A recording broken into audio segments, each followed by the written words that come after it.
¿No crees que el futuro va a ser nuevamente friedmaniano? Uno podría hacer así como mirar el mundo con el futuro que nos presentan en las películas como estilo Robocop. El cambio climático sí está ocurriendo y rápidamente. La humanidad es la responsable y aunque ya convivimos con las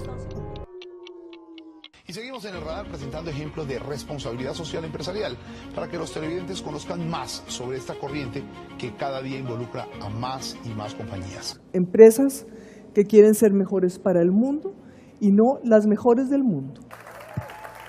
Pero también no se trata solamente de hacerte una mirada de responsabilidad, como eres culpable. Tú terminaste en un ejercicio liderado por Adam Kahane que se llamó Destino Colombia. ¿No te sentiste muy importante? Y al rato de estar conversando con este personaje, es que uno dice, este tipo, yo como que lo he visto en el periódico, ¿quién diablos será este tipo? Seguí conversando igual, sino que yo después pregunté, era un representante de los paras, la cosa más miedosa, yo casi me paralizo del susto después, ¿no? Sí. Esa capacidad increíble que no lo habríamos podido hacer ni el más inteligente de los académicos, ni Claro. el más capaz de los empresarios, Ujú. por sí solo. Mm. Eso sucede porque estaba el campesino, estaba el indígena, estaba el guerrillero, estaba el para, estaba el de la iglesia, ¿sabes? Con una metodología brillante que es la de Adam Kahane, que es capaz de recoger ese caleidoscopio que es esta sociedad y hacer algo juntos con lo que todos nos sentimos representados.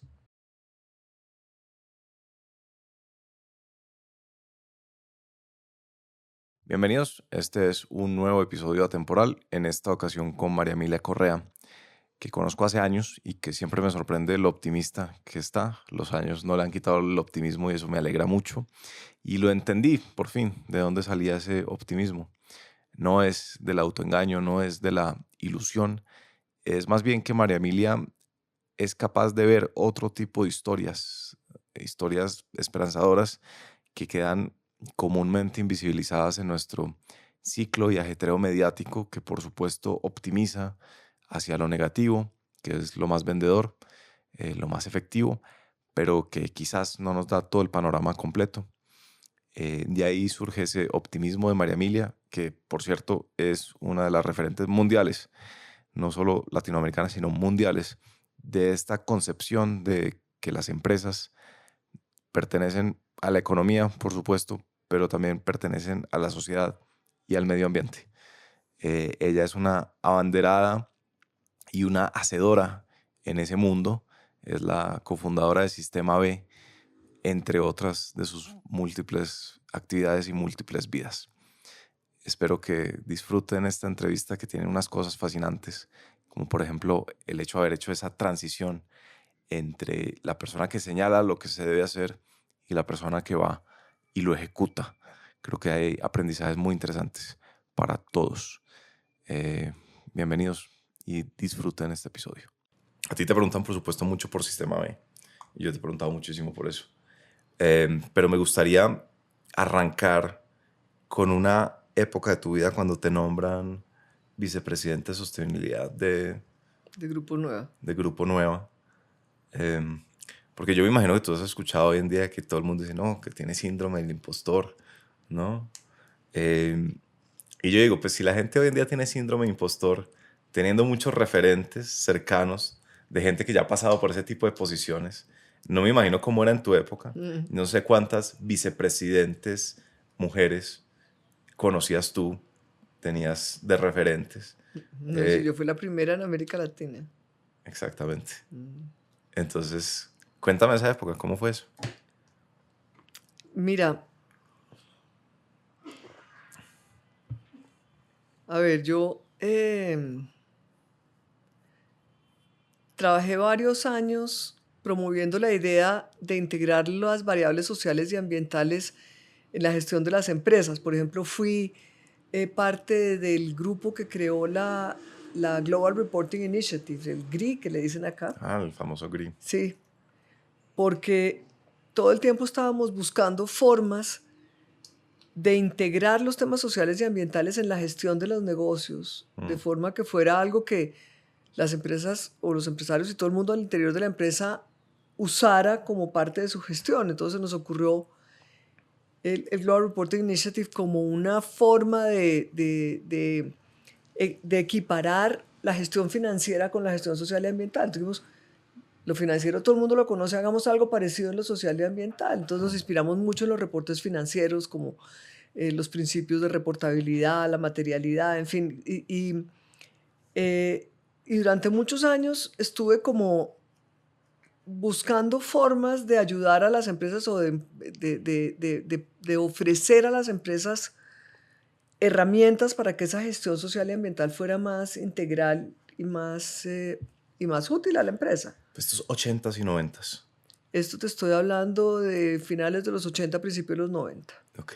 ¿Cómo era esa red? ¿Quién hacía o sea, quién estaba en ese mundo en ese entonces, no? Había muy poca gente porque el ambientalismo de esa época era, pues poca gente estaba en el mundo del ambientalismo, pero sobre todo era un ambientalismo más orientado a la conservación. Claro. Biológica, entonces era todo el tema de, ¿sabes? Cuando la ley 93 aquí en Colombia, la ley del año, en el 93 que se creó el Ministerio de Medio Ambiente, eso fue como después de la Cumbre de la Tierra, preparatorio y después de la Cumbre de la Tierra de Río de Janeiro en el 92. Pero si tú piensas, en esa época lo que más había era como ese énfasis en temas de conservación, de parques naturales, de áreas protegidas, y siempre considerando el sector empresarial como un enemigo que hay que detener para que no haga más daño y que sirve simplemente para financiar las actividades que nosotros consideramos importantes. Entonces, trabajar con el sector empresarial era bastante, digamos, desde dentro del sector empresarial y con una mirada más de sumemos al sector empresarial como un actor de la construcción de una relación con la naturaleza más positiva. Era no solamente raro, sino que a mí mucha gente, mis amigos ambientalistas, porque yo era ambientalista de muchos años, me criticaban y me decían, no, es que te vendiste al sector empresarial. Claro. ¿Sí? De manera que era ese mundo, ¿sí? Entonces encontrar gente que estuviera en el tema no era fácil, no era nada fácil, no había mucha gente. Ese tema principalmente cogió mucha más fuerza en Europa, principalmente en Suiza. Okay. Gracias a Stefan Schmidheiny, que fue la primera persona que trajo este tema y que yo tuve la suerte de trabajar con él muchos años. Un billonario suizo muy visionario además. Entonces, todo esto es para contarte que en todos estos años yo estaba como fuera de la empresa, un poco tratando de desarrollar herramientas para la empresa. Ya. Pero perdón, ¿ahí no trabajabas en una empresa? No, años? ahí trabajaba ahí empecé a trabajar en el 93, empecé a trabajar con el señor Schmidheiny.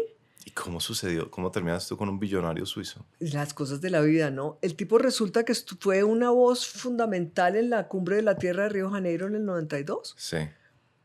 Y resulta que por las coincidencias de la vida, el tipo es un enamorado absoluto de América Latina. Okay. Entonces, él creó lo que hoy se llama el Consejo Empresarial Global para el Desarrollo Sostenible, el World Business Council for Sustainable Development, pero con empresarios de todas partes del mundo, multinacionales de diferentes partes del mundo, pero su pasión fue crear una red en América Latina de empresarios, y él se fue y dedicó muchos años él personalmente a ir a contactar empresarios en los diferentes países para invitarlos a tener esta nueva forma de pensar. Entonces, como venía tanto a Colombia porque le encantaba Colombia o le encanta Colombia, por esas cosas de la vida termina uno conociéndolo y terminé yo conociéndolo y me invitó a trabajar en lo que hoy se llama el Consejo Empresarial Colombiano para el Desarrollo Sostenible, que es el CECODES. Y ahí empecé a trabajar en el 93 y tuvimos un gran esfuerzo para involucrar al sector empresarial, por ejemplo, en la creación de la ley que creó el Ministerio del Medio Ambiente en el 93, de participar en los espacios. Ahí ya había más gente Nicolás Pombo en Smurfit, Cartón de Colombia, Marta Chavarría en Azocaña. En la Andy también empezaron a hablar de esos temas, pero éramos, si hoy somos pocos, en esa época éramos muy pocos, muy pocos. Todo esto para contarte que en el año 98, después de hacer muchas cosas, afortunadamente a nivel internacional y a nivel nacional, un día me llamó Smith Heine y me dijo, quiero consolidar todas mis inversiones de América Latina en un grupo corporativo y quiero que ese grupo tenga la mejor reputación mundial por su gestión social y ambiental. Y la invito a ser vicepresidenta del grupo. Y me acuerdo que en ese momento me dijo, y por eso te cuento toda esta historia previa, me dijo, usted lleva muchos años señalando con el dedo al sector empresarial para decirle al sector empresarial lo que hay que hacer. Ahora le toca hacerlo. Entonces, claro, llega uno con la convicción de que uno sabe más que, claro, que los que están entre las empresas y que nada, yo sé lo que hay que hacer. Y ahí tuve la extraordinaria experiencia de darme cuenta qué difícil es hacer lo que yo había predicado durante tantos años.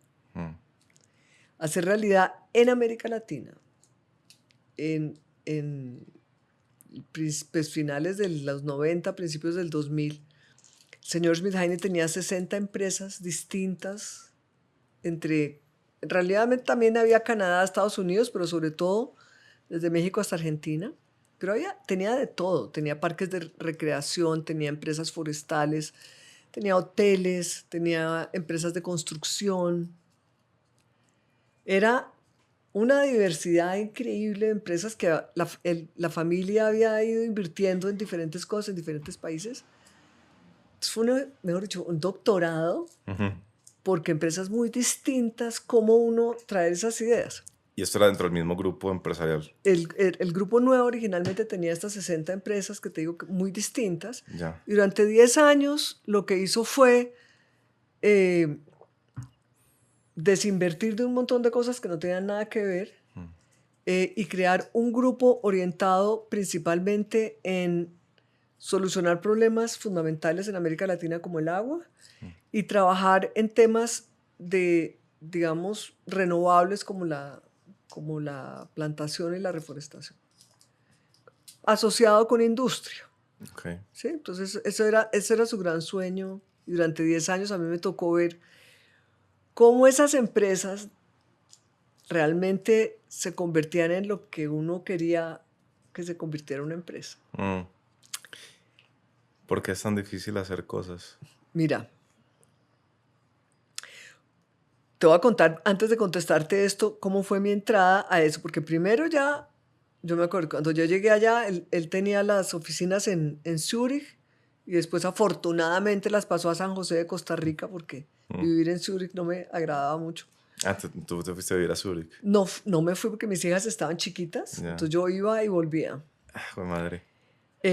Pero afortunadamente a Costa Rica sí me fui feliz porque para mis hijas fue una época increíble. Yeah.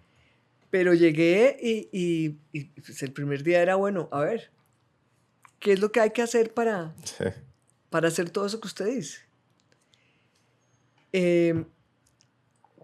Pero la persona que me contrató, digamos, Stefan pues era el dueño, pero el presidente de la compañía era un suizo que se llama Julio Moura, que fue mi mentor, ha sido mi mentor toda la vida, que lo admiro.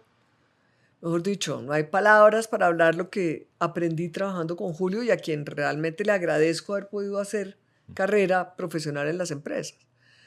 Porque imagínate, primero, entonces yo llegué con una audacia de esos que uno dice, la ignorancia es atrevida, ¿no? Yo creo que no saber mucho también le permite a uno ser valiente, ¿no? Porque no saben qué se está metiendo. Entonces yo llegué sin haber trabajado nunca en mi vida dentro de una empresa. Y le dije al señor Moura, le dije, mire, yo vengo a trabajar con usted, pero con una condición. Además que ni siquiera era, necesito el trabajo, por favor. No. Yo vengo, pero con una condición y más o menos le hago el favor de trabajar con usted. Cosa que increíble, qué arrogancia. Y le dije, yo vengo a esto, pero solamente si voy a tener la misma categoría del vicepresidente financiero y del vicepresidente legal. Okay. Entonces, el legal counsel, que se llaman las empresas gringas, y el financiero, y yo. En la misma nivel, reportándole a usted, con la misma decisión de voz y voto en las reuniones, y si no, no. Como que uno dice... Y no, y así fue como nuestra primera conversación. Me tocó esperar a ver si me hacían oferta o no. Y bueno, es que si no es así no tiene ningún sentido. Bueno, me hicieron la oferta así que así me fui. Y fue una experiencia increíble porque, mira, para contarte mi primera... al mes de estar ya en este tema, pocas semanas, hicieron una reunión de gerencia que era pues 60 gerentes de América Latina, de empresas absolutamente diversas. 59 hombres y yo, que yo era la única mujer, obviamente. Incluso tuvieron que cambiar el contrato porque los contratos estaban pensados para el ejecutivo y su familia, ¿no? El ejecutivo y su cónyuge, ¿no? Sí. Yo soy la ejecutiva y estaba divorciada, entonces era la ejecutiva y sus hijas. Entonces les tocó cambiar todo, pero bueno. Entonces imagínate que llegué a este comité ejecutivo con mi libretica de notas, sentada al lado del señor Moura, porque él era muy respetuoso, además era la única mujer y él es súper caballero. Entonces yo sentada ahí al lado del presidente. Y empiezan en este comité, yo no entendía nada, pero no entendía era nada, porque todo esto era finanzas. Y a mitad de la mañana empieza una garrotera, porque estaban definiendo algunos indicadores claves para evaluación de desempeño, y había una pelea, pero hacía muerte por el capital de trabajo. Okay. Y yo oía cruzarse esta gente, estos señores todos furiosos, porque son industrias muy diversas, con historias muy diversas, con antecedentes muy distintos, en economías muy distintas. Entonces no querían todos tener el mismo indicador y la misma exigencia de capital de trabajo, manejo de inventarios y tal. Pero yo en ese momento no entendía nada. Entonces yo lo que hacía era mirar esta pelea. Entonces yo apunté en mi libretica capital de trabajo para preguntarle, revisar. para preguntarle a amigos. Por la noche yo llegaba por la noche a mi casa a llamar a los amigos y decirles a los financieros, ¿qué es capital de trabajo? Porque esta gente están agarrados a muerte y yo no entiendo qué les está pasando. El objeto de su disputa. Sí, ¿y por qué están tan bravos? Entonces yo ahí apunté capital de trabajo para preguntar. Y este Moura, que estaba al lado mío, el presidente del grupo, el CEO del grupo, que o sea, los CEO además tienen una personalidad de ser como los dioses, ¿no?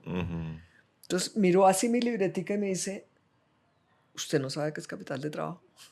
Y yo, no. Entonces me apuntó, ahí me dijo, pásame la libreta, me apuntó, inventarios, no sé qué, cuentas por cobrar, ta. Y yo, ok, gracias. Lo que no entiendo es por qué están peleando. Ahorita hablamos, entonces nos tomamos un cafecito para explicarme cuál era el motivo de la pelea. Pero de ahí en adelante Moura se dedicó a acompañar mi educación en temas que tenía que conocer. Como entonces me mandaba a estudiar finanzas para ejecutivos no financieros en diferentes partes del mundo. Él mismo personalmente se puso en la tarea para que yo entendiera operaciones, para que entendiera los temas industriales, para que entendiera los temas de mercado, competencia. Y yo no tengo cómo agradecerle, porque yo sabía mucho de temas sociales y ambientales, pero no conocía el negocio. ¿Qué tan cierto terminó siendo eso de que estabas en el mismo nivel que el financiero y que el legal? Ya, si no hubiera sido por Moura, no lo hubiera podido lograr. Absolutamente en el mismo nivel del financiero y del abogado. Okay. Es decir, las reuniones teníamos, mi voto tenía el mismo peso que el de ellos. ¿Sí? por eso era tan importante que yo tuviera un buen conocimiento de los temas. Claro. Porque tú no puedes realmente tener una buena discusión si no sabes de qué estás hablando. Y digamos que al principio fue una relación bien controversial, porque obviamente pues el financiero tenía el interés de bajar costos, aumentar la rentabilidad, y cada vez que bajaban los costos tocaban algún tema social o ambiental. Entonces obviamente yo llegaba y decía, pero ¿cómo así que están reduciendo este presupuesto? Ese es el presupuesto de salud ocupacional, ese no se puede reducir. ¿Cómo van a reducir el número de trabajadores si necesitamos generar empleo en América Latina? Obviamente yo estaba en contravía del financiero. Sí. Y por otra parte, yo he sido siempre promotora de la absoluta transparencia. Entonces yo quería relacionarme con las comunidades y con los empleados desde la total transparencia de la gestión. Entonces el abogado, que además era gringo, saltaba a decir, cuidado, riesgo. Tú estás estás generando un riesgo tremendo para la empresa porque estás, digamos, con tu lenguaje tú estás creando una aceptación de responsabilidad que nosotros no podemos manejar. Por ejemplo. ¿Cómo hacemos gestión social y ambiental si no podemos ni ser transparentes ni proteger el medio ambiente y las personas? Muy, digamos, peleamos mucho. ¿Para qué? Peleamos mucho.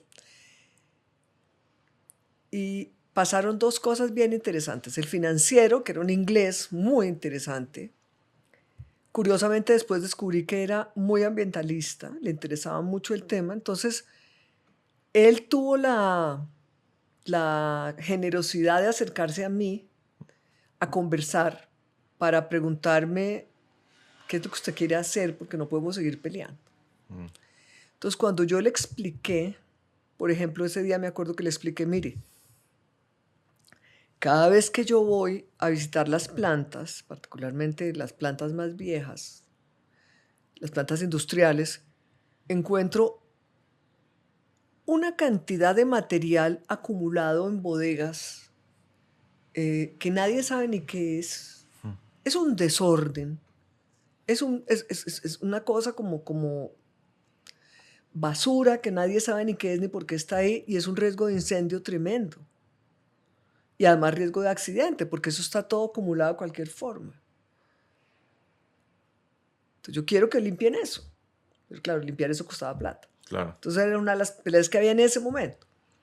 Entonces él me dijo, vea, ¿sabe? Lo que usted está encontrando ahí son los elementos que se dan de baja en la empresa. Entonces, tú bien sabes, cuando se da de baja y lo sacas de contabilidad, es increíble que las cosas desaparecen. Okay. Si no está en la contabilidad, no existe. Se dio de baja y se acumuló por allá. Entonces me dijo, venga, yo le ayudo. Entonces voy a ponerle a los financieros de las empresas la obligación que cuando dan de baja materias primas, insumos, cualquier cosa de inventario, lo que sea, tienen máximo un mes para asegurar la disposición adecuada de esos productos. Mira, no te imaginas, eso fue, creo que fue de las cosas que yo he visto una solución más rápida y más efectiva. A los poquísimos meses yo visitaba las plantas y eso estaba impecable. ¿Y qué empezaron a hacer con ese material entonces? Tremenda lección. Uno piensa que los ambientales o los de salud y seguridad son los que tienen que hacer la tarea. Ya. Y la tarea más efectiva lo hacían los financieros. Tremenda lección. ¿Y cómo habrán solucionado ese tema particular? Bueno, mira, es que la lección que yo aprendí ahí, que fue de las grandes lecciones que he aprendido en mi vida, que no tengo sino que agradecerle a ellos, que eran mis adversarios, y que me enseñaron, como tú no te imaginas, que uno encuentra las mejores soluciones precisamente cuando eres capaz de encontrar un punto de colaboración con la persona que piensa distinto a ti. Entre otras cosas, la persona que sabe de algo que tú no sabes. Entonces lo que aprendí ahí es que ellos sabían de algo que yo no sabía, yo sabía de algo que ellos no sabían. Juntándonos los tres hicimos unas soluciones extraordinarias. Así que Fíjate, yo era conocida por ser una persona supremamente agresiva. ¿Esa era la fama que tenías? En general, como los ambientalistas en general, Sí. ¿no? Que peleamos antes de preguntar. Y juzgamos mucho antes de querer escuchar. Y esa experiencia me cambió la vida. Sí. Se asume que tienen mala intención. Exacto. Como es el financiero, pues es el malo. Cuéntame el síndrome del impostor. No teniendo referentes cercanas, mujeres que hubieran ocupado ese tipo de posiciones. ¿Fue un tema en el momento o no?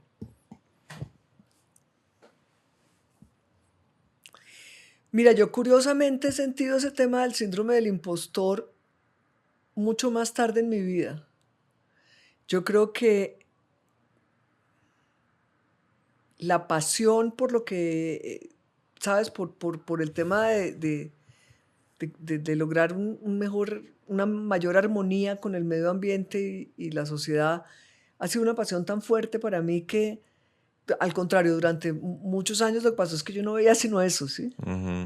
Y tenía una convicción tan profunda que me parecía que todo lo demás era, ¿sabes? Innecesario. Entonces, yo no tenía ningún síndrome del impostor porque es que a mí no me interesaba saber de nada más que lo que yo sabía. ¿Sí? Más adelante en mi vida, con la edad, con las experiencias, tengo cada vez más respeto por la gente que sabe una cantidad de cosas que yo no sé. Y ahí empecé a sentir en algunas ocasiones que de pronto estoy hablando de cosas que yo sé que hay gente que habla mucho mejor de estas cosas que yo. Y eso que uno dice, ay, ¿será que yo me estoy metiendo a hablar de boberías que no debería hablar porque hay gente que habla mejor? Y es como ese síndrome de decir uno, a ver, ¿será que yo sí sé suficiente para hablar de esto? Sí.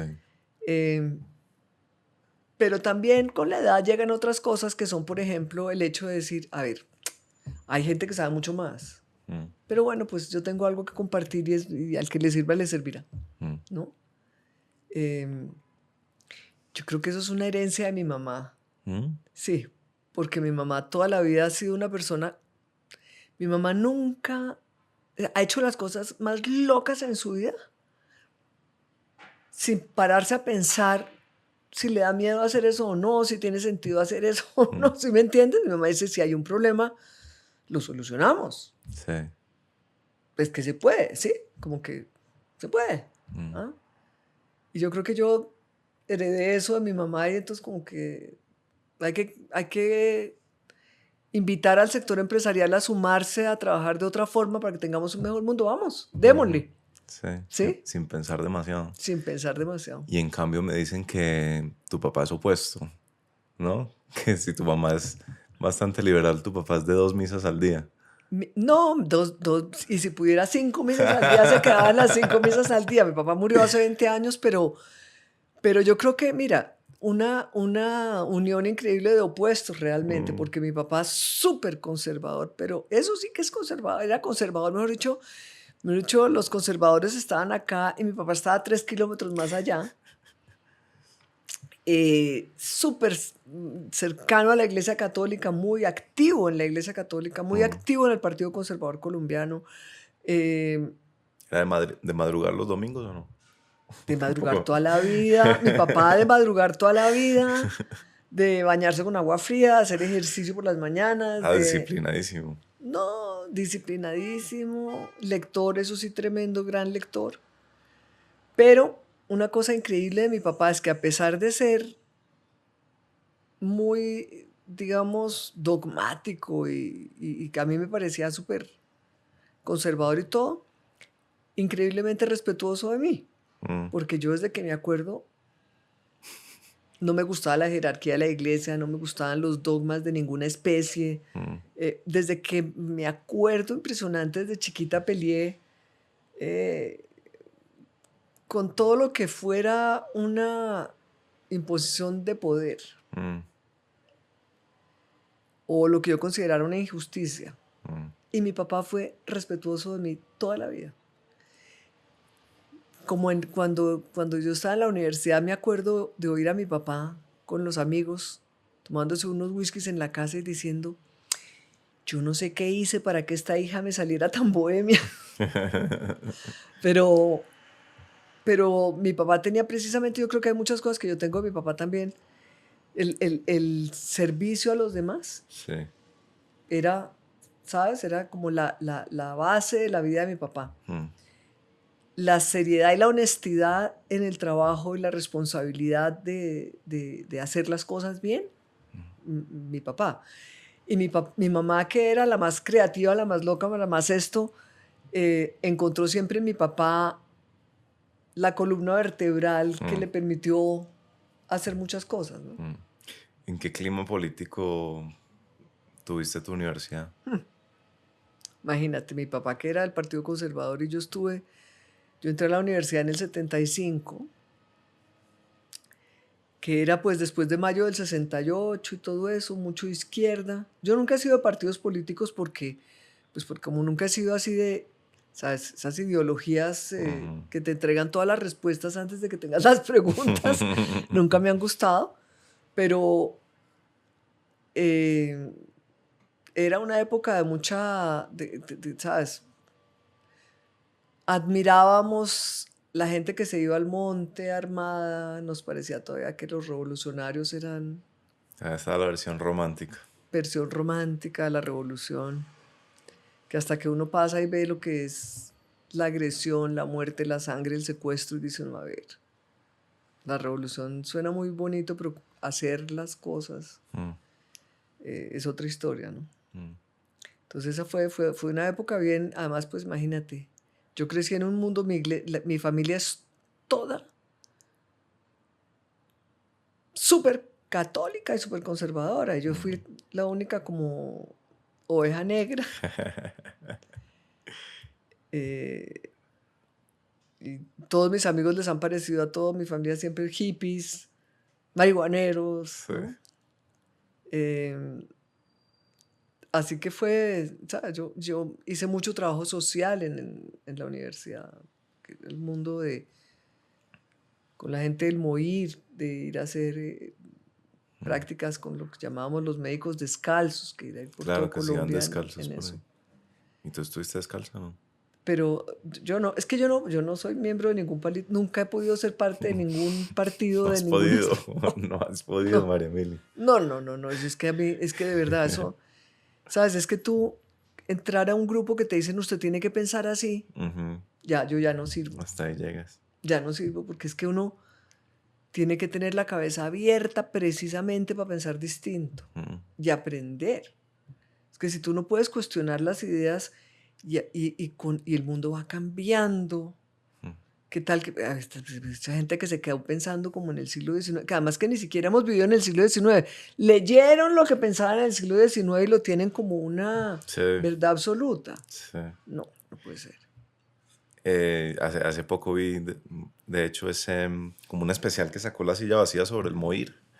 Yo no conocía esa historia, así que era una idea interesante, ¿no? Era llevar gente de la ciudad al campo y hacer inmersión profunda. Sí. Eso me pareció interesantísimo. Entonces, ¿participaste entonces en algún grado? Sí, yo acompañaba a la gente del MOIR mucho. Tengo todavía muy buenos amigos del MOIR. Entonces, además eran las mejores fiestas de todas las del MOIR. Y acompañé mucho de trabajo por Colombia, sobre todo en la época de la universidad. Chévere. ¿Y la naturaleza, a quién se la debes? ¿A ambos padres? Sí, yo creo que a ambos padres, pero sobre todo a mi papá, que curiosamente yo creo que el tema religioso bien hecho te acerca mucho a la naturaleza y encuentras mucho a Dios en la naturaleza, ¿cierto? Entonces, mi papá tenía una visión bien religiosa de su vida, muy cercana a la Iglesia Católica, como te digo, pero al mismo tiempo ahí nos encontramos mucho, ¿cierto? En encontrar en la naturaleza esa obra magnífica, que si tú quieres, pues dices que es Dios, y si no quieres, pues qué te importa de dónde salió, pero maravillarse con la naturaleza, ahí nos encontramos mucho con mi papá. Mientras que con mi mamá nos encontrábamos mucho más bien en el tema de mi mamá, sin ser una persona política, lo que sí ha sido siempre una luchadora por la justicia, ¿cierto? Ver como el dolor, la injusticia y trabajar para solucionar eso. Entonces de ahí tengo yo como esos dos lados, de estos dos lados, pero la naturaleza de mi papá, ¿sabes? Salir a caminar con él era maravilloso porque él simplemente se maravillaba, sobre todo en este país, ¿no? Que cualquier lado que salgas, pues subes aquí a los cerros y estas caminatas por los cerros acá ya es algo increíble, ¿no? Increíble. Es alucinante. Es alucinante. Es hermoso, hermoso. A mí me cuesta mucho imaginarte en la versión María Emilia agresiva, antes de ese punto de inflexión. Ahora soy una dulce paloma. Sí, por eso. Y es la versión que yo he conocido. Pero tremendo ese aprendizaje, ¿no? Tremendo. Ahora, muy pocas veces vuelvo a encontrar esa beta en mí. De momentos en que uno dice, yo tengo que, digamos, decir las cosas de una forma asertiva, no agresiva.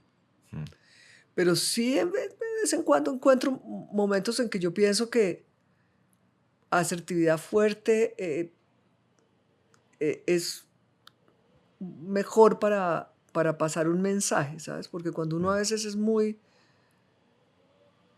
respetuoso de la diferencia, la gente piensa que cualquier cosa va y no cualquier cosa va. Hay cosas que no se deben aceptar, punto, ¿cierto? Si yo, por ejemplo, no hay para mí ninguna justificación ideológica para agredir a alguien. La agresión, ¿sabes? Secuestrar, disparar, herir a otra persona, no hay para mí, y ahí tengo una blanco y negro muy claro. Y eventualmente cuando uno al interior de las empresas, los pocos momentos donde uno descubre o reconoce que está teniendo un impacto negativo que podría no tener, ahí también yo hago ¿sabes? Sí, parece que no hay utilidades que justifiquen que tú estés haciendo un daño o a la naturaleza o a las personas sabiendo que lo estás haciendo, simplemente porque, ¿no es cierto?, con lo que pasó con los opioides. ¿Tú te imaginas esas reuniones de juntas directivas en estas empresas de farma gigantescas que estaban generando millones de dólares y sabían que los opioides estaban generando lo que generan? Pero se hacían los locos. ¿Qué te hace pensar eso sobre la naturaleza humana? Es tan raro eso de la naturaleza humana, ¿cierto? Es decir, es como lo mismo que el tema de la corrupción, ¿no? ¿Crees que no sería capaz de hacer eso en otro entorno? Mira, yo no, pero porque yo soy como soy, ¿cierto? Pero veo que hay gente que tiene otra educación, otra mirada del mundo, que no ve el mismo tema que uno. Es que muchas veces, precisamente por eso es tan importante tener la cabeza abierta para ver otras cosas. Así como uno aprende, hay que darle la oportunidad a las personas que vean otras cosas que no están viendo. Entonces, por ejemplo, yo me acuerdo la primera vez que tuvimos una discusión en el grupo Nueva sobre estaban bajando costos en una planta industrial en Argentina, me acuerdo, en la de 2001, que fue la gran crisis argentina. Obvio que cuando hay una gran crisis, pues tú tienes que bajar costos, no hay nada que hacer. Entonces yo llegué a la reunión y entonces estaban diciendo que iban a esos eufemismos, ¿no?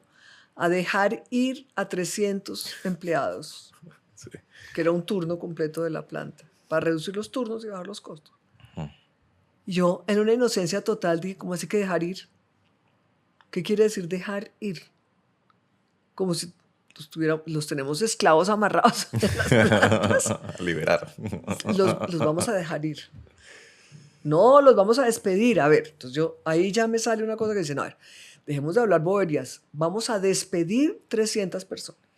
En un pueblo de este tamaño, que somos el principal empleador, son 300 familias que se quedan sin comer. ¿Qué vamos a hacer nosotros al respecto?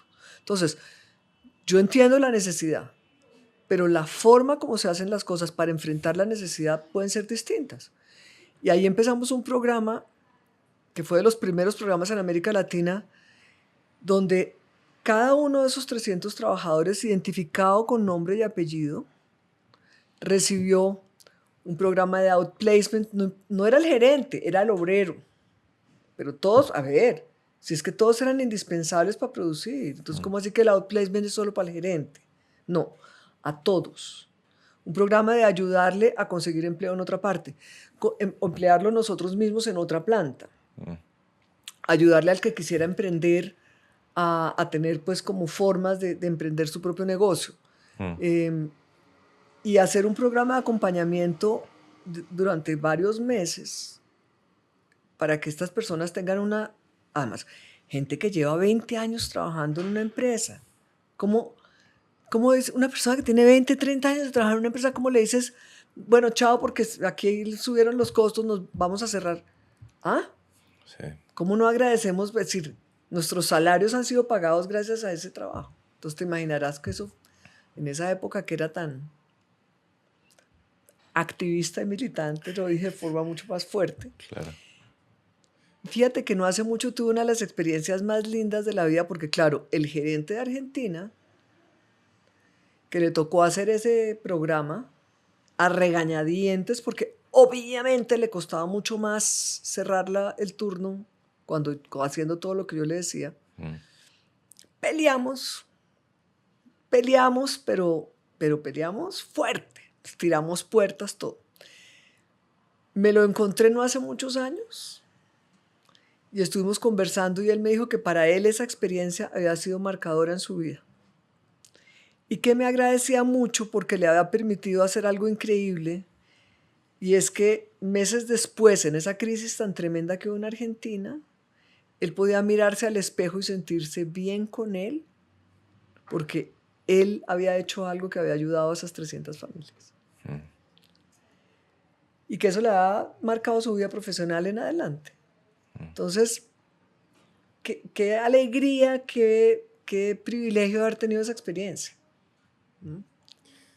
A veces volviendo a ¿cómo son? Los Sacklers, ¿no? La familia Sí. esta de los opioides. A veces uno se imagina que la situación que vive esa gente es de una extrema presión financiera. Quizás no los Sacklers, pero pensando pues en el gerente de Argentina. Tiene toda esta presión, se siente absolutamente estresado y por supuesto su horizonte de tiempo se reduce, ¿cierto? Él no es capaz de proyectar a 20 años cómo se va a sentir con esa decisión que va a tomar en ese momento, sino que está pensando cómo hago para que el próximo trimestre pues esta empresa no se hunda, y quizás no cómo hago para asegurarme que en 15 años no tenga, como dicen por ahí, una conciencia galopante. Es que yo no sé si es que las personas no tengan esa capacidad o que hemos estructurado las empresas de una forma donde esas reflexiones no tienen mucho espacio. Si tú ves cómo se enseña todavía a hacer empresa, si tú estudias 5 años de administración de empresas, te enseñan 50,000 formas de cómo bajar los costos. Pero no te enseñan la consecuencia de las decisiones que estás tomando. Y cuando quieres hablar de temas valóricos o soft, eso no son temas de la empresa. Esos son temas que llaman externalidades. Que yo odio el bendito tema de las externalidades porque es una forma de hacernos creer que no somos responsables de las consecuencias. Pero también no se trata solamente de hacerte una mirada de responsabilidad, como eres culpable, tienes que solucionar, sino precisamente cada una de esas realidades que encontramos son oportunidades para aprender a hacer las cosas distinto. Entonces, claro, en ese momento empezar ese programa de acompañamiento para el despido de las personas Era súper revolucionario y afortunadamente tenía el mismo nivel que el financiero, el abogado y el acceso al presidente de la compañía, o si no, nunca lo hubiera podido hacer. ¿Cómo conseguir la plata para ponerla ahí, cierto? Y el gerente no es que no pudiera hacer esa reflexión, lo que pasa es que tiene unos indicadores de gestión que lo miden, claro, de forma que si no lo hacía, lo iban a despedir. Entonces, ¿para qué le sirve el largo plazo si no llegó al corto plazo? Por eso es que es tan importante que en las universidades se enseñen otra forma de hacer gestión. Porque tú puedes hacer gestión sumamente rentable con impacto positivo. Yo no tengo la solución para hacerlo en todas las oportunidades, ocasiones o negocios o industrias. Pero es que precisamente esa es la oportunidad de innovación. Es una oportunidad de pensar distinto. Es también un asunto que lo hace pensar a uno en las ideas, ¿no? En la fuerza de las ideas. Entonces, mi pregunta para ti es, la idea de Milton Friedman de las empresas existen para generar la mayor utilidad posible para el accionista. Es simplemente una idea más poderosa, más catchy que esta otra idea de que las empresas deben generar valor social y tener en cuenta siempre indicadores sociales y ambientales, además de la rentabilidad financiera. En la batalla por las ideas, ¿es la de Milton Friedman más exitosa, más sexy que esta otra? ¿O es simplemente que la de Friedman es anterior? Y entonces el proceso histórico estamos viviendo la evolución de una idea que se ha sembrado en la conciencia colectiva, en miles de cerebros, y apenas ahora estamos empezando a ver la contraidea sembrada y su evolución. Y puede que en 20 años estemos hablando mayoritariamente de que esta idea se ha sobrepuesto a la original de Friedman. Y si no es de Friedman, pues me perdonará la gente, Sí, pero la no. gente entendió. Bueno, lo que pasa es que Friedman es como el abanderado más notorio, Sí, ¿no? Del sí. tema. Pero mira, la verdad es que cuando tú te haces un poquito de historia y miras el origen de las empresas como las conocemos hoy, porque digamos que la historia de la empresa es larga, ¿no? Tenemos desde que, digamos, los piratas eran empresarios, ¿no es verdad? Los conquistadores eran empresarios, ¿no? Todavía en esa época. Pero lo que pasa es que la empresa que conocemos hoy, la empresa que se consolidó en el siglo XX,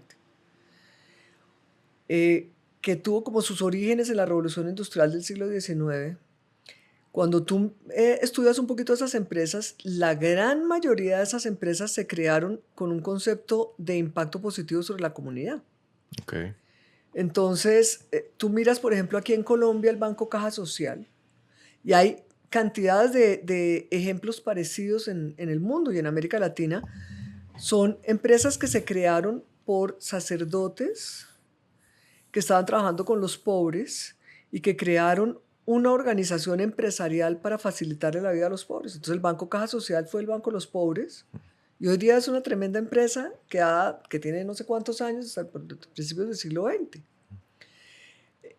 Si tú miras las grandes empresas de los grandes empresarios europeos y norteamericanos, los mineros incluso que vinieron a América Latina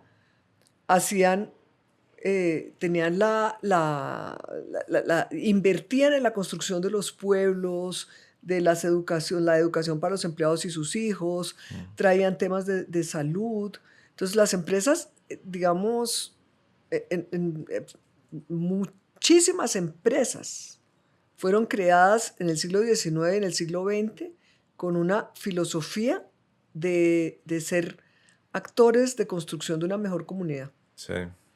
Lo que pasó fue que precisamente en el curso del siglo XX, junto con muchos otros cambios de la humanidad, y yo creo que, fíjate, como son muchas veces las cosas, con una buena idea terminas teniendo un impacto no necesariamente muy positivo.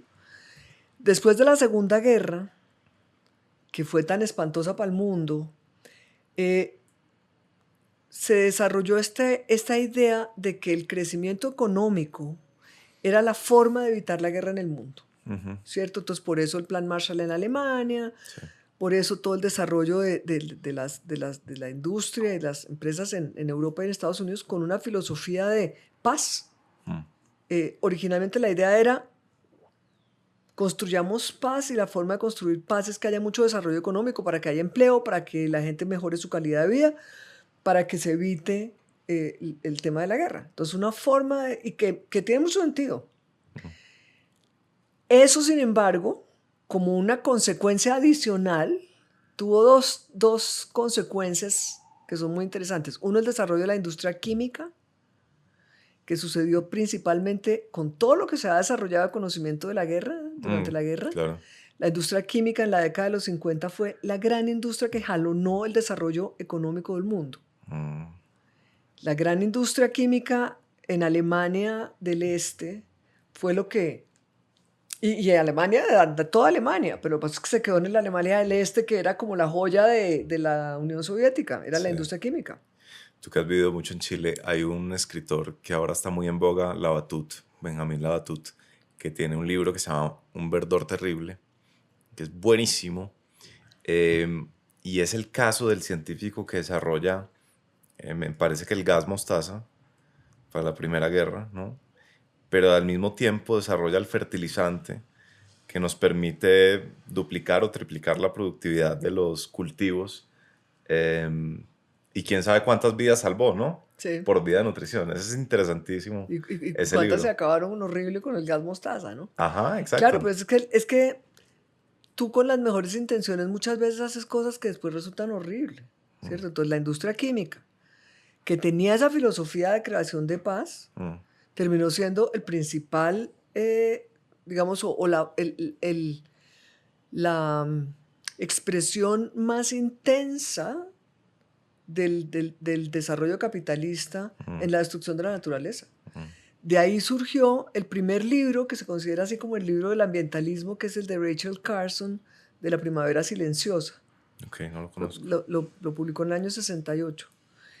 Y fue algo súper impresionante porque era decir, en los grandes lagos, en la parte norte de Estados Unidos, donde se desarrolló la industria química, ella sacó ese libro diciendo, aquí ya no, en la primavera ya no se oyen pájaros, ya no hay mariposas, ya no hay flores, porque era la lluvia ácida. En esa época se incendiaban los ríos en Estados Unidos. Joder, pucha. Y eso era toda la industria química. ¿Y este es que un reportaje? Y ese es un libro maravilloso, se llama La Primavera Silenciosa, es hermoso y es como el primer así como documento formal que mucha gente considera que es el principio del ambientalismo del mundo, chévere. Que es esa mirada de decir, pues mucha industria química muy buena, pero mire lo que está pasando, la naturaleza se está acabando, mire los ríos se están incendiando, todo. La lluvia ácida, que es la cosa más horrible. En el 68. Eso fue en el 68, sí. Entonces, de ahí empezó a surgir también, al mismo tiempo, que es que la vida es así y el mundo cambia y nada es que, ¿sabes? Nada es como blanco y negro. A mí por eso esas ideologías como que se quedaron quietas me matan porque pues el mundo cambia. Entonces, fíjate, la guerra, la industria química, la destrucción horrible de la naturaleza, y ahí empezó con mucha más intensidad el tema del control de la contaminación. Es decir, la gente diciendo, mire qué horror, de verdad, esto está pasando es porque estamos echando todos estos químicos de cualquier forma a las aguas, a todo. Empecemos a producir de una forma que no genere este impacto tan negativo. Y empezó el control de la contaminación, que se convirtió en las primeras, como ese esfuerzo de pensamiento de cómo producir de una forma distinta, terminó convirtiéndose en lo que es el origen de la legislación ambiental empresarial industrial del mundo, que es esa idea de que lamentablemente todavía estamos ahí, que nos toca pasar. Hoy tendríamos que tener una filosofía un poquito distinta, porque ya no es suficiente con que hagamos menos daño, hoy tenemos que recuperar lo que se ha dañado. ¿Sí?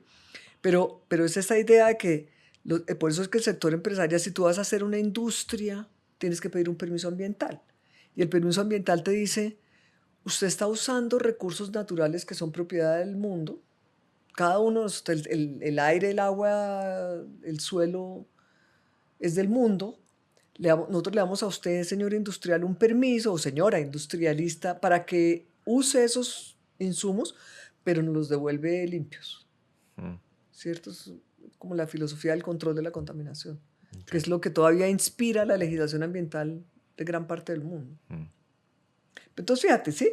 El mundo va cambiando y vamos aprendiendo. Afortunadamente aprendimos a hacer control de la contaminación y hoy estamos aprendiendo a hacer regeneración, ¿no? Entonces, si nos quedamos en lo que era la mirada del ambientalismo del año 70, pues estamos en el 2024. Sí. Hay que pensar distinto. Es increíble, ya que mencionas ese libro del 68, yo leí hace poco uno de mis escritores preferidos que se llama John McPhee, que es como un escritor legendario de la revista New Yorker, y tiene uno que se llama Encounters with the Archdruid, y son 4 perfiles alrededor de una figura que es un ambientalista, y él se topa con 4 personajes que tienen diferentes relaciones con la naturaleza. Entonces está el que es un purista y dice la naturaleza es una cosa sagrada que hay que dejar intacta, y acceder a esta cascada maravillosa debe costar el esfuerzo físico de hacer el hike, pero se topa también con el que es minero, que dice, no, estos minerales nos permiten pues, desarrollar la vida de miles de personas, y se topa también con el que es desarrollador como de ecoturismo, y dice, no, pues es que todo el mundo debería tener acceso a esto, entonces lo que hay que hacer es unos caminos bien hechos para que aquí pueda llegar gente en silla de ruedas y pueda también disfrutar de la naturaleza, no solo el que hace el hiking. Y los debates que hay en ese libro son increíbles, son la cosa más vigente del mundo, ¿cierto? Como finalmente, ¿qué hacemos? ¿La dejamos? ¿La intervenimos? ¿La explotamos? Y esto es del año 75, me parece la locura, la locura. Sí, pero también acuerda que es que también nosotros tenemos unas separaciones ahí, todas locas que hemos aprendido, y es que nosotros sentimos que estamos separados de la naturaleza.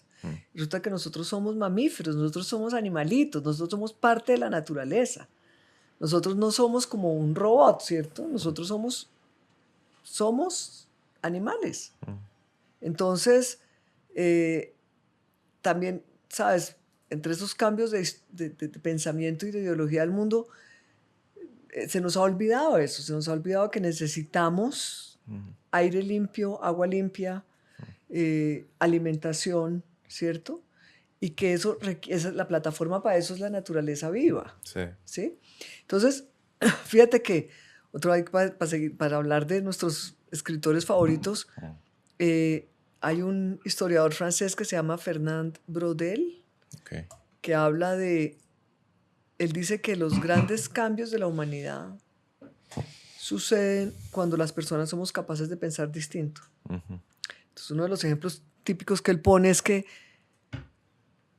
cuando Colón llegó a América y demostró que efectivamente la Tierra era redonda y se podía viajar, ¿no? Y ya no era esa cosa plana que uno se caía y se lo encontraba una gran tortuga o no sé qué historia. Sí. Eso de pronto le abrió la cabeza a un montón de gente y dice, ¿cómo así? ¿Cierto? Y eso generó una ampliación, dice Braudel, de los límites de lo posible, ¿cierto? Es decir, es que ahora le puedo dar la vuelta al mundo, es decir, claro, puedo llegar hasta allá y no me voy a caer porque es que esta vaina es redonda. Y ese tipo de cosas lo que permiten es abrir la mente a ver cosas que no veíamos. Por ahí hay escritores que dicen que cuando llegaron los españoles a América, los indígenas no veían las barcos y las carabelas que llegaban porque es que uno no ve lo que no conoce. Y esa capacidad de ver distinto es precisamente lo que hace que el mundo cambie y que las personas cambiemos, ¿sí? Así que por eso es que yo no le tengo miedo a aprender, a equivocarme. Lo que es bueno es equivocarse y solucionar rapidito, sí, ¿cierto? Pero estar dispuesto a equivocarse es como la base de querer aprender. Tenemos ya un personaje equivalente a Milton Friedman en esta nueva idea sobre cómo deben ser las empresas? ¿Una mujer, un hombre? Mira, hay mucha gente muy extraordinaria sacando ideas muy poderosas y lo que pasa es que, curiosamente, en esta época del mundo estamos en unos niveles de polarización Sí. que nos ponen en un lado o en el otro de la conversación, ¿sí? Entonces, y además este temita de la cancelación que es tan mala onda, y es que si tú dices algo con lo que yo no estoy de acuerdo, yo te trato como si fueras un perfil de Facebook, te cancelo y no te escucho. Pero además, una idea tuya, una palabra equivocada, ya, delete, te voy a sacar. Sí. Puedes después decir 15 ideas con las que yo estoy de acuerdo, pero ya no te voy a escuchar porque es que ya oí una cosa con la que yo no estoy de acuerdo. Sí. ¿Sí? Entonces tienes que pensar igual que yo, en primer lugar. Y en segundo lugar, además, no te voy a oír más. Entonces, es lamentable porque no nos está permitiendo aprender de los que piensan distinto, porque tenemos miedo al adversario, lo consideramos un enemigo y no simplemente una persona que piensa diferente. Entonces, cuando tú al adversario lo consideras enemigo, le tienes miedo, lo quieres cancelar, lo quieres borrar, y para el otro lado la misma cosa. Yo siempre he dicho que uno siempre es el otro de alguien, ¿no? No pienses que la culpa es del otro. Sí, Yo soy el otro de un montón de gente. Yo soy la persona que otro montón de gente considera que está haciendo el problema, ¿sí? Entonces, esa bendito tema de posicionarnos, de etiquetarnos de un lado o del otro, impide la conversación, ¿sí? Entonces, tú encuentras, por ejemplo, tuvimos una experiencia en Chile que a mí me pareció tan absurda. Una economista de origen italiano que se llama Mariana Mazzucato, que es una mujer brillante, interesantísima, extraordinaria, con una visión de la economía muy interesante que junta todas estas ideas de una forma que permite, yo pienso, avanzar en esta conversación. Te parece que llegó a Chile y la habían invitado a dictar una charla donde había un montón de gente invitada,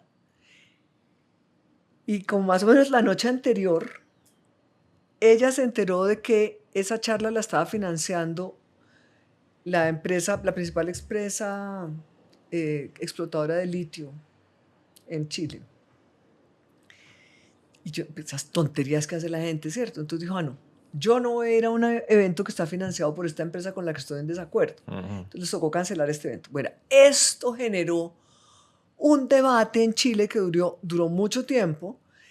Dejó a la Mazzucato posicionada como una persona intransigente y de extrema, ¿sabes? Intolerante. Sí. Entonces lo que pasa hoy en Chile es que tú o lees a Mariana Mazzucato o no la lees. Y estás de un lado o estás del otro. Sí. Entonces, para ponerte un ejemplo, una anécdota de cómo nos permitimos perder ideas interesantes por ese miedo, pues, a la diferencia, ¿cierto?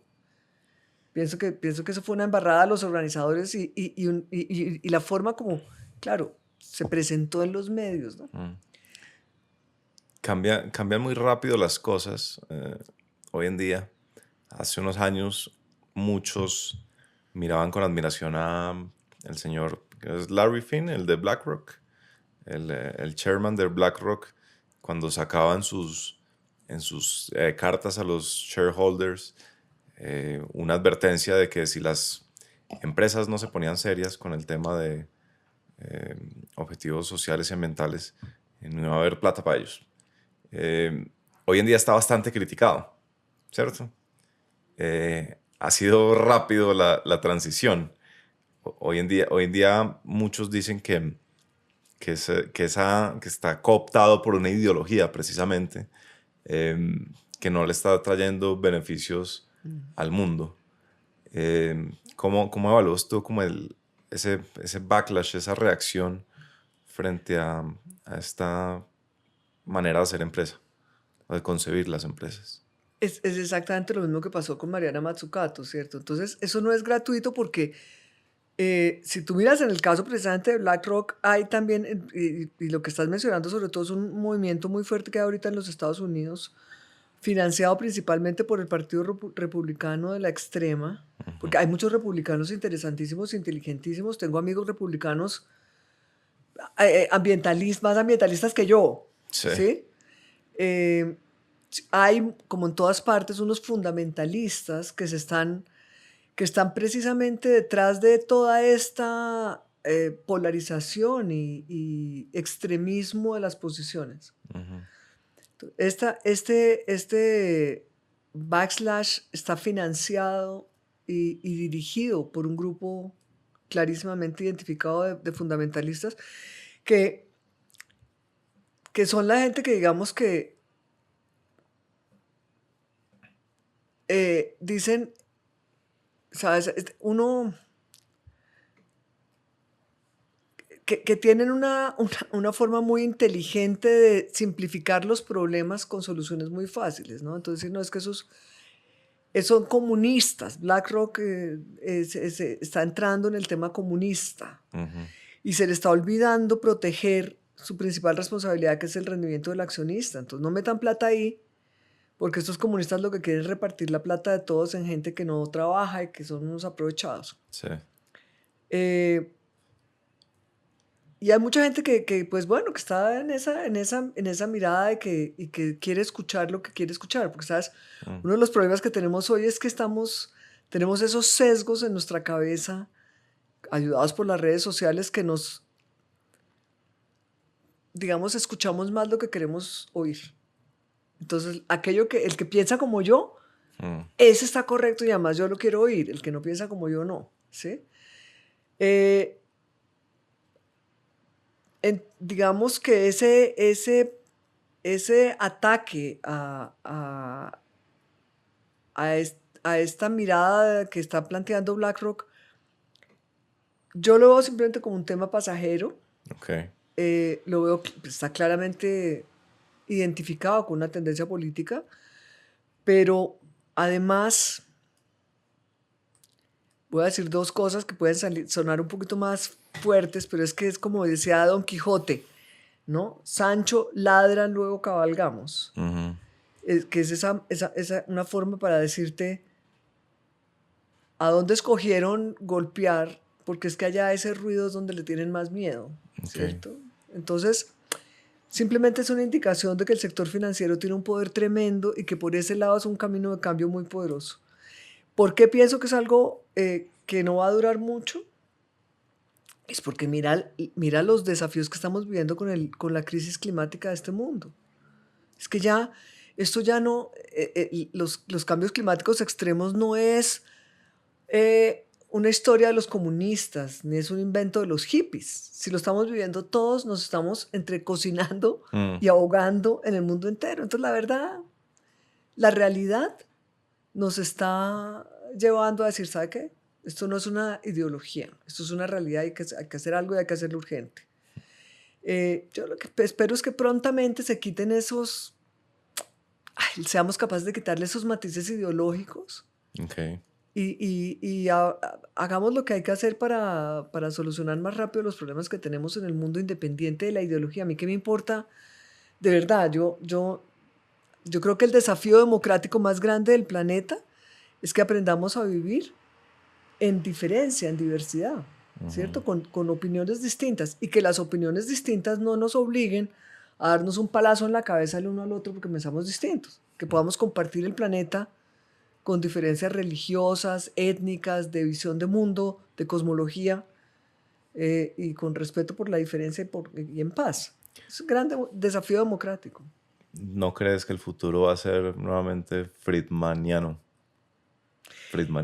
Yo es que soy optimista por default. Okay. Pero uno podría hacer así como mirar el mundo con el futuro que nos presentan en las películas como estilo Robocop, ¿no? Sí. Que es esa distopia espantosa, ¿sabes? Sí. Puede pasar, claro que puede pasar, pero yo espero que no, y estoy haciendo todo lo posible para que no. En el año 97, tú terminaste en un ejercicio liderado por Adam Kahane que se llamó Destino Colombia. Y esto es finales del siglo XX, crisis durísima. Yo no sé si ya había empezado la económica, quizá no, quizá los inicios, pero sí el tema de la guerrilla muy complicado, y un poco la moral baja, ¿no? Ahorita que hablábamos de la baja autoestima latinoamericana y lo que estás haciendo para salvarla, pues Colombia sí que es un buen ejemplo de la baja autoestima de la región. Y junta Cajén a gente muy diversa para intentar proyectar cómo va a ser el futuro de Colombia. ¿No te sentiste muy importante de que te hubieran inventado? ¿No te sentiste parte de, oye madre, soy una de las 100 personas más importantes de Colombia, ya que tengo que resolver el futuro y el destino? No se me ha ocurrido nunca pensar eso. Eso sí que tengo clarísimo, que no soy de las personas más importantes, ni mucho menos. Mucho más importante que yo fueron las personas que organizaron eso, porque es que Cajén llegó gracias a un grupo de empresarios colombianos muy visionarios, muy valientes. Manuel José Carvajal, Germán Montoya, Germán Montoya, Juan el de Manuel Barco. Santos, sí. Incluso Juan Manuel Santos. Gente muy comprometida con este país, a quienes hay que agradecerles mucho, porque han dedicado su vida a Nicanor Restrepo. ¿Estaba en eso también? Sí, qué interesante. han dedicado, pero es que eso fue una idea de ellos, porque el 96 y esa época que estás mencionando, Colombia estuvo muy cerca de ser un estado fallido, porque no era solamente que tuviéramos, digamos, una mala visión de nosotros mismos, que todo mal. La cuestión política era muy complicada, ¿te acuerdas? Porque esa era la época en que se cuestionaban las elecciones presidenciales por dineros de narcotráfico. Muy difícil. La guerrilla súper... Ya en la etapa de toma de posiciones y tomándose pueblos. Muy cerca cerca de Bogotá. Muy cerca de Bogotá, muy cerca de posiciones muy complicadas. Condiciones económicas globales y además en Colombia muy difíciles, en fin, muy cerca, estuvimos muy cerca de ser un estado fallido. Y estos empresarios, que de verdad es que es fácil decir que los empresarios son todos como los gordos del monopolio extractivistas, pero hay que echar para atrás y mirar que muchas de las cosas buenas de este país han sido acompañadas, empujadas, financiadas por empresarios colombianos que aman este país, que invierten en este país, que trabajan por este país. Y ellos fueron los que trajeron a Cajén. Qué interesante. Entonces,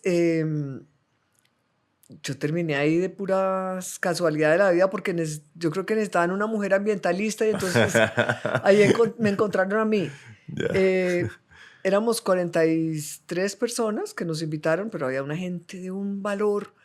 Había un campesino que en este momento no recuerdo el nombre. Qué sujeto tan valiente. Fue de las primeras comunidades campesinas que se organizaron para impedir la entrada de la guerrilla, de los paras y del ejército.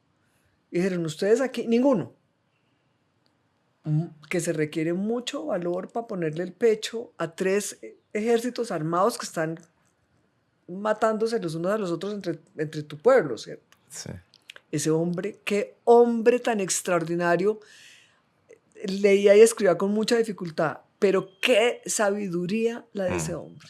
Qué sabiduría de ese hombre. Una de las cosas que dijo, estando allá en Destino Colombia, pues contando su experiencia de cómo él y sus, digamos, vecinos se habían organizado para construir la paz en su región. Y dijo, pero yo sí estoy muy feliz de que me hayan invitado acá, porque salgo con mucha esperanza. Porque si yo, que no sé leer y escribir, con mis compañeros que tampoco saben leer y escribir, fuimos capaces de hacer lo que hicimos, ¿cómo serán ustedes con toda esa plata y ese conocimiento que tienen? Frase que no se me ha olvidado nunca. Porque qué vergüenza. Siente una pena, ¿no? ¿O no?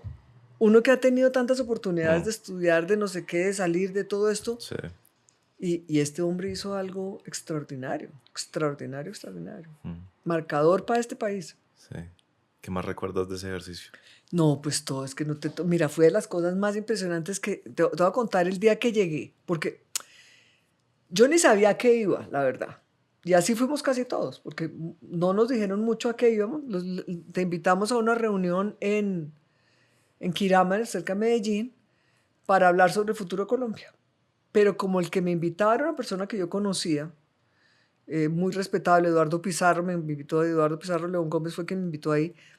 Yo dije, listo, interesante, yo quiero ir. Entonces llegué un domingo por la tarde a Quirama.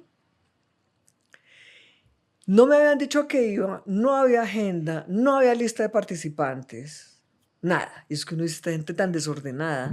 Entonces yo dejé mi maleta en el cuarto y salí. Y había un grupo de asistentes de Quirama, pues de todo, todos los que íbamos, había un grupito ahí, tardeando, como se dice en Antioquia, ¿cierto? Sí. Tomando cafecito. Y entonces yo llegué y nada, me senté a conversar, pues con los que había ahí, porque yo ni sabía quién era ni nada. Y al rato de estar conversando con este personaje, es que uno dice, este tipo, yo como que lo he visto en el periódico, ¿quién diablos será este tipo? Bueno, pues resultó después, claro,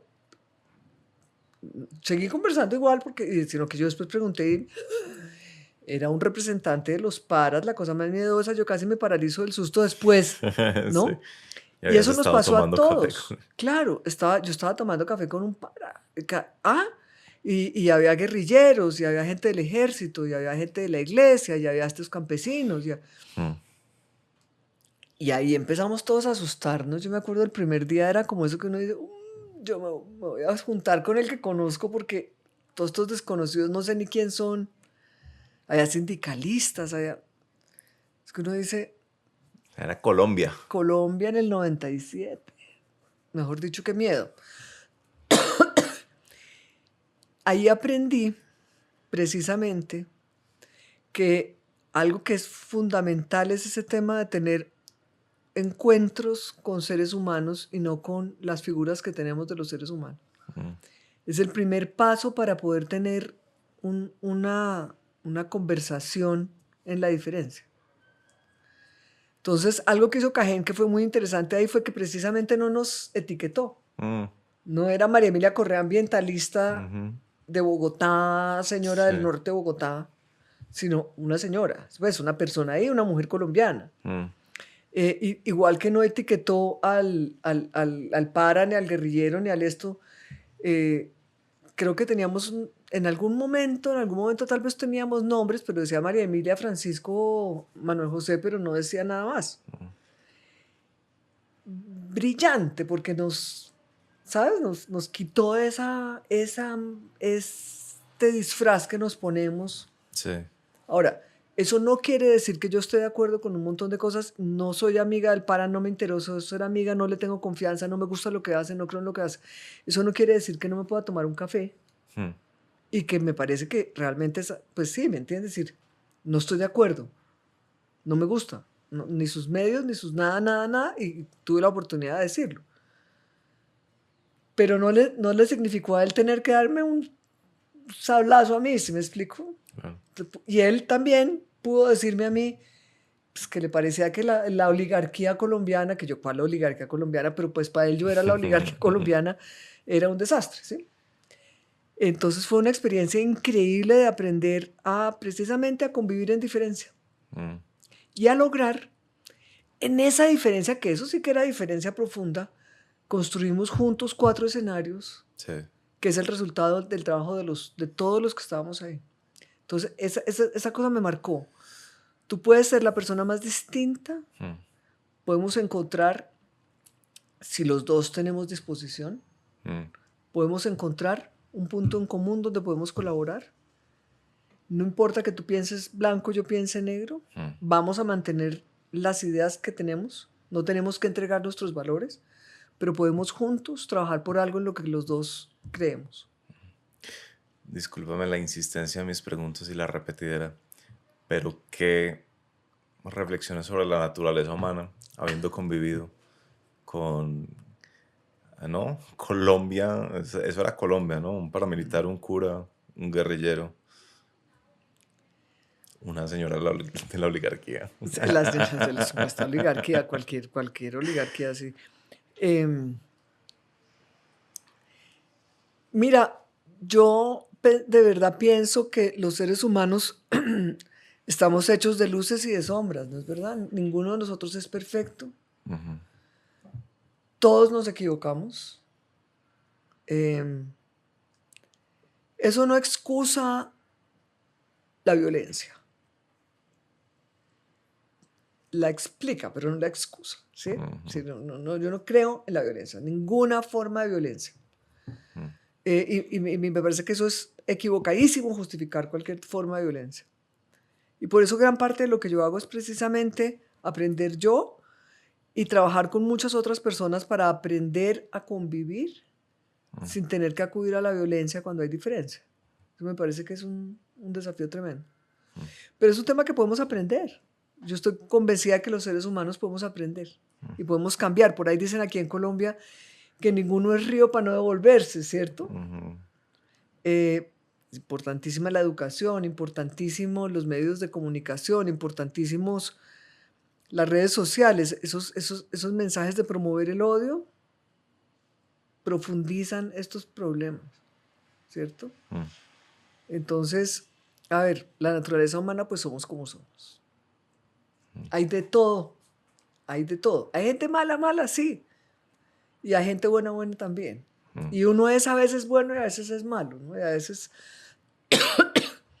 yo creo que yo todos los días hay algo que llego por la noche y digo, pero ¿cómo se me ocurrió hacer eso? O ¿cómo dije esto? O ¿cómo hice esta cosa? ¡Qué barbaridad! A todos nos pasa, ¿cierto? Entonces, tener un poquito de paciencia con los demás y de respeto. Ahora, eso no sin pasar la línea de la bobería, ¿sabes? Porque ese tema, el diálogo, ese diálogo del que yo hablo surge cuando los participantes del diálogo quieren dialogar.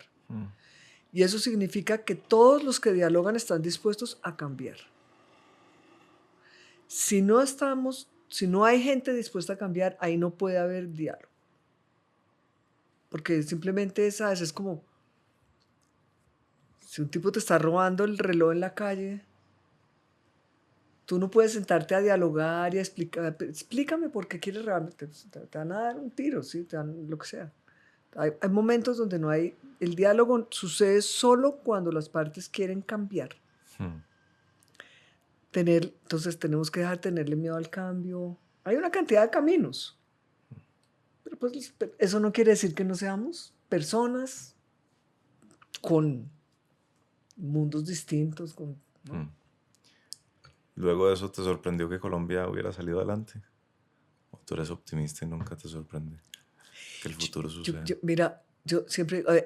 hablamos siempre todo lo mal de América Latina, ¿no? Pero si en América Latina, incluido Colombia, no hubiéramos hecho algunas cosas bien, no habría continente latinoamericano.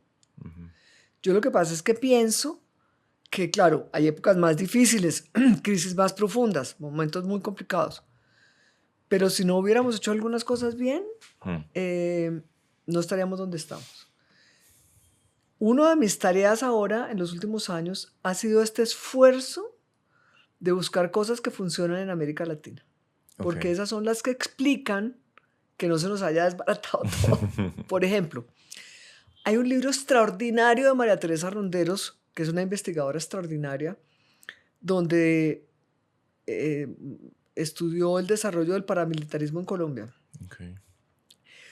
Oye, esto es muy espantoso. Uno dice, ¿cómo hemos sobrevivido? Si es que esto es una cosa muy impresionante.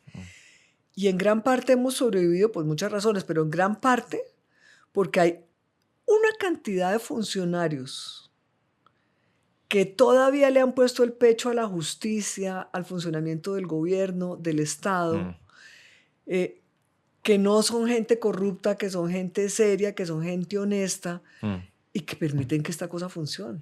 Policías, soldados, funcionarios del Estado, gente que le ha puesto el pecho a esta guerra en la que hemos vivido en Colombia, que son unos héroes que no hay palabras para las gracias. Lo increíble que además muchas veces en contravía de una institución casi podrida, ¿no? Hay gente que por allá saca una velita y salva ¿no? Un lugar que está lleno de gente.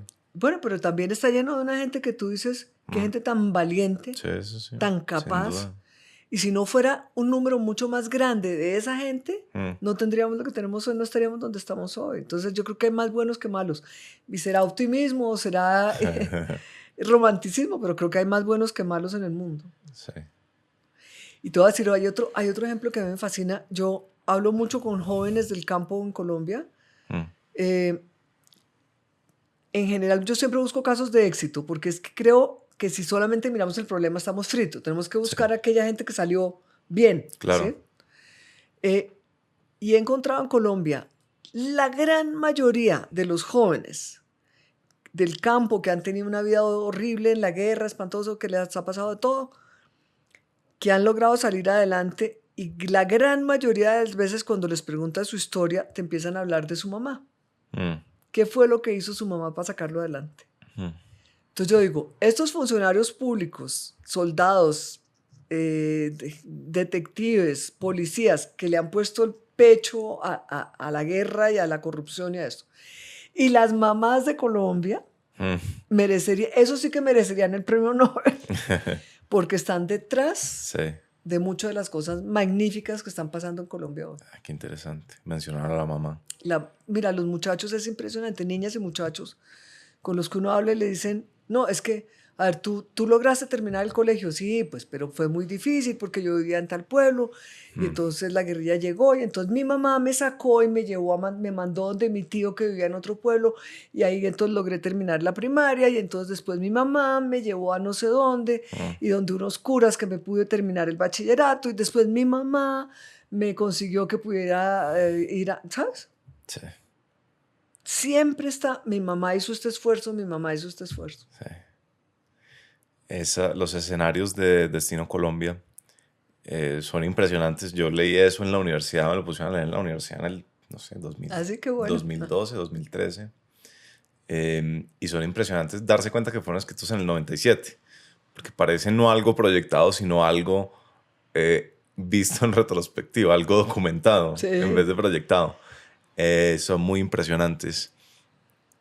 ¿De qué manera te marcó? Ya me hablaste de dialogar con gente diversa, pero el hecho de haber hecho ese ejercicio, es decir, de proyectarse, de hacer un diagnóstico, ¿tú crees que te marcó en lo personal de alguna manera? Absolutamente.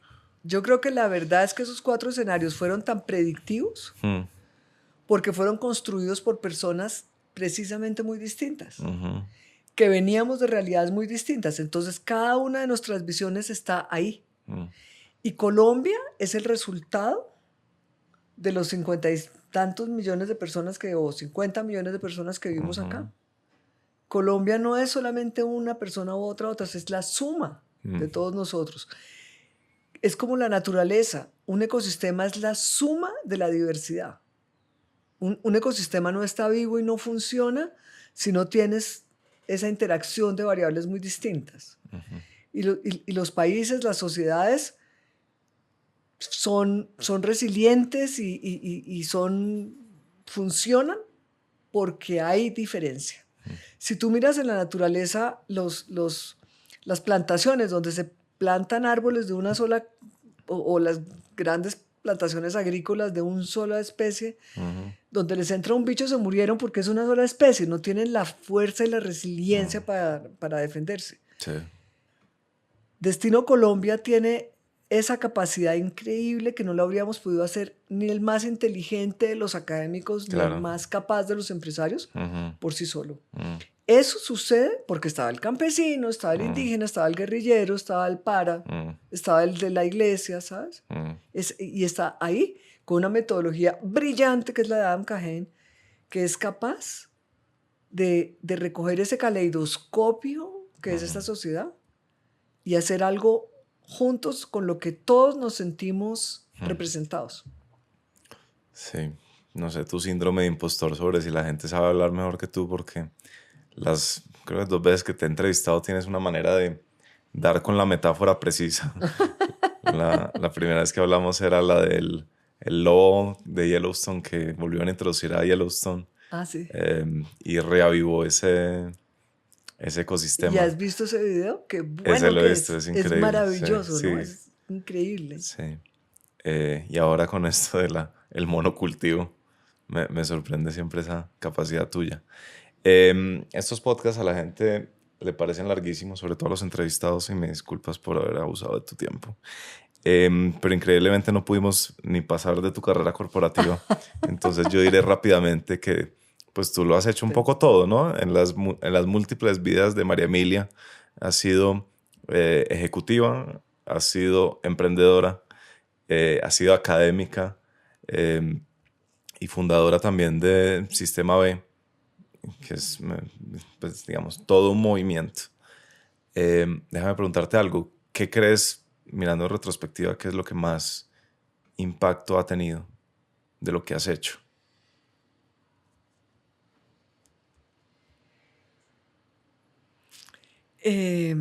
Como que nunca había pensado en eso. Es que yo creo que es difícil saberlo, ¿sabes? Porque el impacto es una cosa que se ve más adelante, ¿no? Entonces yo creo que todas las oportunidades que yo he tenido de compartir con otros para hacer alguna cosa, años después tú ves que funciona y que tiene un impacto que nunca te imaginaste, ¿cierto? No sabría decirte qué es lo que más impacto tiene, pero lo que sí te digo es que ahora en el 2024 está bueno mirar para atrás, está bueno aprender, está bueno recoger las cosas buenas que uno encuentra de la historia pasada, pero yo creo que es indispensable que pensemos distinto porque el mundo ha cambiado mucho. Entonces, si hicimos cosas en el pasado extraordinarias, eso no quiere decir necesariamente que las podamos seguir haciendo y que sean la solución de los problemas que tenemos hoy y hacia adelante. Yo creo que es muy importante que seamos capaces de abrir la cabeza, de pensar lo imposible, de entender que el mundo es distinto hoy a que hace 20 años, o 40 años, o 50 años. Entonces, las soluciones de 100 años atrás hay que entenderlas en este nuevo contexto. De pronto hay cosas que funcionan, hay cosas que no. Y seguramente, lo que digo yo ahorita es que si yo tengo la solución de lo que hay que hacer ahora, es porque no es la solución. ¿Sí? Entonces, estoy muy orgullosa de mi pasado. Sí. Muy orgullosa de mi pasado, muy feliz de la oportunidad de haber conocido toda la gente que he conocido, etcétera, todo. Pero también sé que no me voy a agarrar de eso para pensar hacia adelante. Sí. Porque precisamente el mundo es otra cosa. Yo he notado una cosa en el mundo de la sostenibilidad, digámoslo así, simplificado. Y es mucha gente muy entusiasmada con participar, con muy buenas intenciones y casi una incapacidad muy grande por concretar en proyectos. Yo tengo ese diagnóstico un poco desde afuera. ¿Qué le sugerirías tú a una persona para que concrete intenciones en acción? Que es importante a la hora de hacer, ¿no? Es un mundo que a muchos nos resulta ajenos. La persona que trabaja en una empresa, que ha trabajado 15 años en una empresa, quizás le ha bastado con cumplir con lo que se esperaba que cumpliera. No necesariamente con hacer de manera proactiva. ¿Qué tienes en ese sentido para contarnos? ¿Qué puede servir?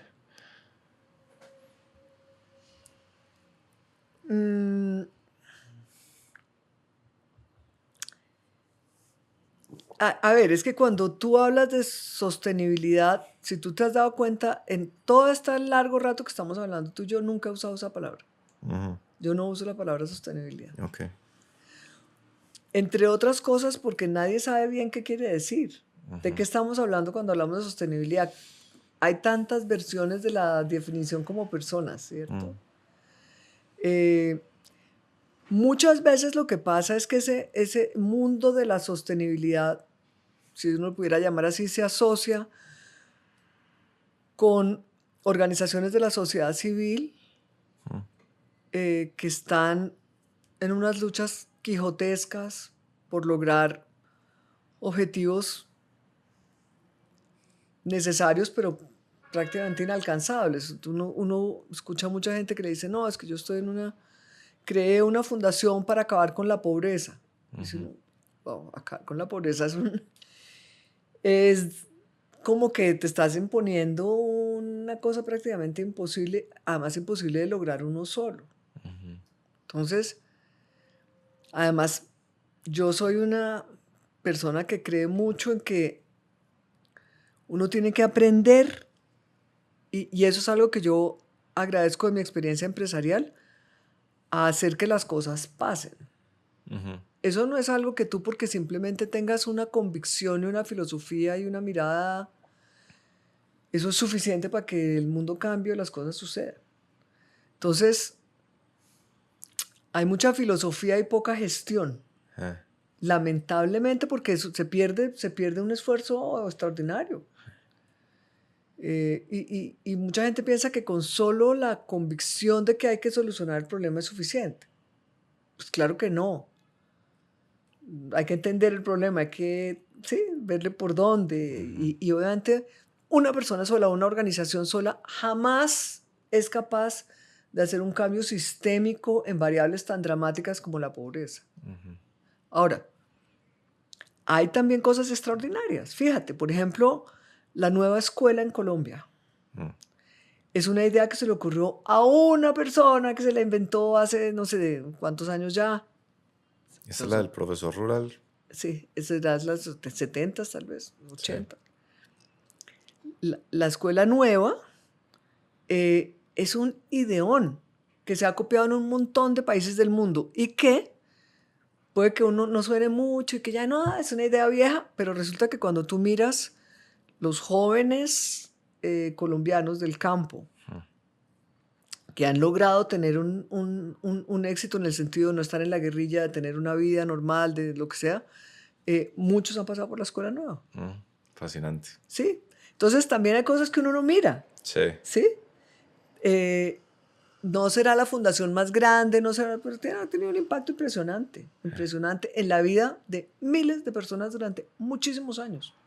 ¿Tú crees que de pronto es buen consejo decirle a la gente, reduzca el foco del problema que está intentando resolver? No diga voy a resolver la crisis climática, sino voy a resolver el tema de deforestación en esta zona, quizás. Algo más acotado, más... Yo lo que pasa es que soy una persona de un concreto total. Yo soy súper concreta, ¿sabes? Sí. Yo creo que la filosofía es muy inspiradora, porque tú no inspiras a nadie con cositas muy chiquitas, ¿sí? Sí. Tú tienes que, para inspirar, hay que ser un poco romántico, hay visionario, ¿sabes? Y uno se inspira con una, ¿sabes? Con una emoción. Lo que pasa es que está bueno inspirar, pero además de inspirar hay que transpirar. Y hay que hacer que las cosas pasen. Y la inspiración, como decía Picasso, es el 1%, del otro 99% es trabajarlo y hacerlo realidad. Entonces, no sé si reducir tu sueño o reducir tu ambición, pero ser muy claro en que lo que quieres hacer, qué es lo que puedes hacer. La inspiración puede seguir siendo gigante, pero tu capacidad de acción, y la verdad es que nadie solo logra grandes cosas. Entonces tienes que aprender a trabajar con otros y sobre todo con los que piensan distinto de ti.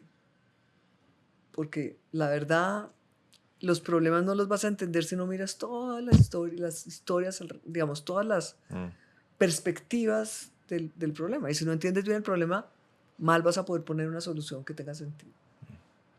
Pues María Emilia, muy querida como siempre. Muchas gracias a ti, qué rica conversación. Leeremos los escenarios de Destino Colombia 2024, si te invitan. Ojalá. Si no te invitan, no los leeremos. Ojalá. Esa es la promesa.